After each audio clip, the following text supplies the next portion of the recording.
Hello, citizens of the verse. This is an introductory video about the Hornet lineup that will hopefully clarify any initial questions that you have about them and their variants. The Hornet is Anvil Aerospace's contribution to Star Citizen's lineup of fighters. Versatility and durability are the keywords associated with this fighter craft, just as dependability and reliability are two words that are synonymous with Anvil Aerospace's ships in general. The Hornet stands as the single most iconic ship in the UEE military, offering a payload of weapons that are capable of handling any kind of combat situation with a defensive package to match. Now that I've got the sales pitch out of the way, let's take a look at the variants. The F7C Hornet is the standard Hornet model. It's the cheapest of the Hornet options and comes with the least amount of starting equipment. Think of it as a rough foundation that can be fashioned into whatever kind of build you require. The Hornet Ghost is a stealth-oriented craft designed to have a low signature by utilizing a combination of low-emission drives, low-draw weapons, and scan-diffusing void armor technology. The Ghost was built for the pilot who knows the value in keeping a low profile while out on maneuvers. The Hornet Tracker is the Ghost's other half, a dedicated ECM spacecraft with advanced sensors designed to give complete situational awareness of the battlefield. Local militia often purpose trackers to act as the command and control center for their squadrons. The Super Hornet is the closest to the military loadout as is legally possible for a civilian to own. It reattaches the ball turret and offers near mil-spec parts under the hood. Has a second seat that can be purposed for a number of different roles and can be outfitted with a power plant that's one size larger than is found in the other civilian models. All components available to the Hornet lineup are meant to be interchangeable. This includes the turrets, components, guns, shields, engines, and armor. This interchangeability also pertains to the void armor from the Hornet Ghost. I've confirmed through two sources within CIG that the void armor is going to be a modular component that can be shared amongst any of the other Hornets, which also extends to the Super Hornet. Anything that fits on a normal Hornet is going to be able to fit on the Super Hornet as well.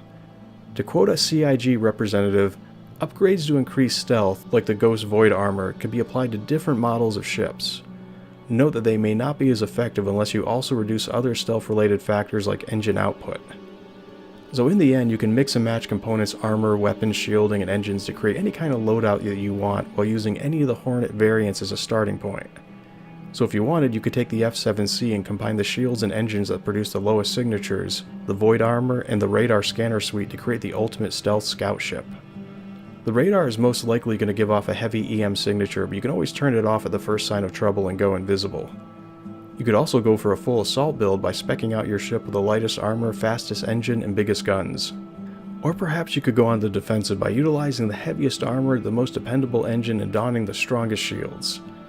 The Super Hornet was supposed to be able to wear the heaviest armor in the Hornet lineup and have the largest amount of base HP, but this information is unconfirmed, so I can't swear by its validity.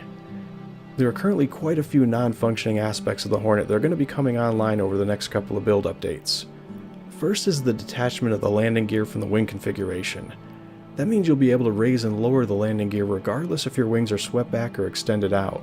And this isn't going to make much of a difference when landing, but it is going to be huge when it comes to your performance when traveling within an atmosphere. Pulling in the wings are going to be much better for traveling at supersonic speeds, or whatever SC's equivalent of this is going to be, while extending them out is going to be optimal for traveling at subsonic speeds. Secondly is the addition of a floodlight for the turret. I don't know why I like this idea so much. Maybe it's because it's tied so heavily into the immersion factor of the game and would lend so much to the atmosphere that they're trying to create. Most of the backdrop of space is covered by a harsh chiaroscuro lighting that necessitates owning something that's capable of penetrating the dark shadows of the void. Locking up your ship is not only going to be a function of the Hornet but for all ships in 3.0. I can't tell you how much I've been waiting to be able to lock the canopy in my ship to keep unwelcome hitchhikers from jumping aboard my Super Hornet and commandeering the turret. More turret options are going to be coming in the future, as well as more weapons for you to mount onto them. The Hornet has a size 5 turret mount, which is one of the largest for a fighter ships of its size to own. I can't wait to be able to start utilizing it more effectively. And for the Super Hornet, the ability to manually assign functionality to the rear seat is going to be huge. It can be configured for a number of different roles, including a weapons officer for running missiles, countermeasures, turret, and damage control. A designated squadron commander can coordinate multiple wingmen, which is ideal for multi-craft organizations and is an equally ideal role for a radar operator. It can also act as a lockdown seat, which is intended for bounty hunters to use in securing live targets, or it can act as a single-person transport for high-value passengers. When not in use, the ship's operations can be handled entirely by the pilot.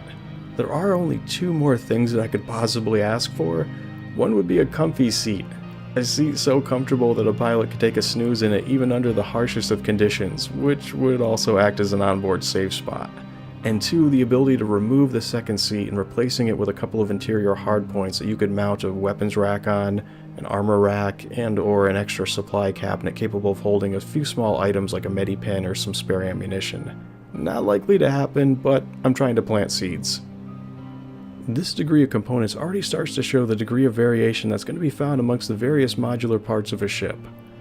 The engine choices shows how you can pick between owning a racing engine and increase your overall speed, a durable engine that's going to take more punishment in combat, or one that's going to produce the lowest heat and EM signatures, which is ideal for stealth operations.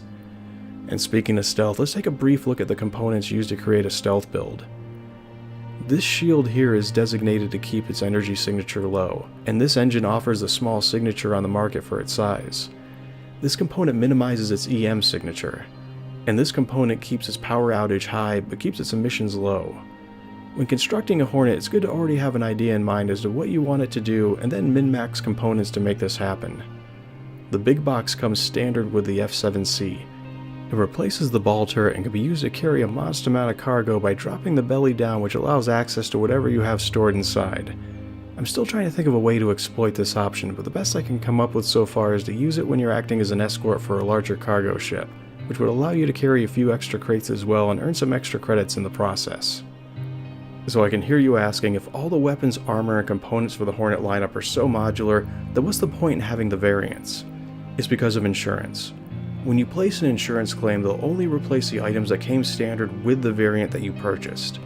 So if you value one option over another for the Hornet, let's say for instance you know that you want to use yours as a command and control center, then you're going to want to prioritize having a radar attachment. So in that instance, it would make more sense to own a Hornet tracker. That way, whenever you press an insurance claim, your new replacement ship will come stock with the items that you place the most value in. It's going to prevent a lot of hassle for you and extra expenditures in the long run. Now, I want my Hornet to be battle ready, so I got the Super Hornet. And it comes fully stocked with both turrets and comes with the best components. An F7C can act as a cheap frame that you can do anything with. If you have enough components lying around, you can build it out to be any kind of Hornet that you want. So that's the Hornet lineup. I purposely didn't include the F7A because it's a military craft and ideally deserves its own video that's dedicated to just that ship. Make sure to subscribe to be made aware of when new content is available, and hit that like button if you enjoy what you've seen. It really helps to grow the channel and allows you to vote on what kind of content you want to see more of in the future. Thank you for your time. I hope you enjoy the rest of your day, and I'll see you again in the next video.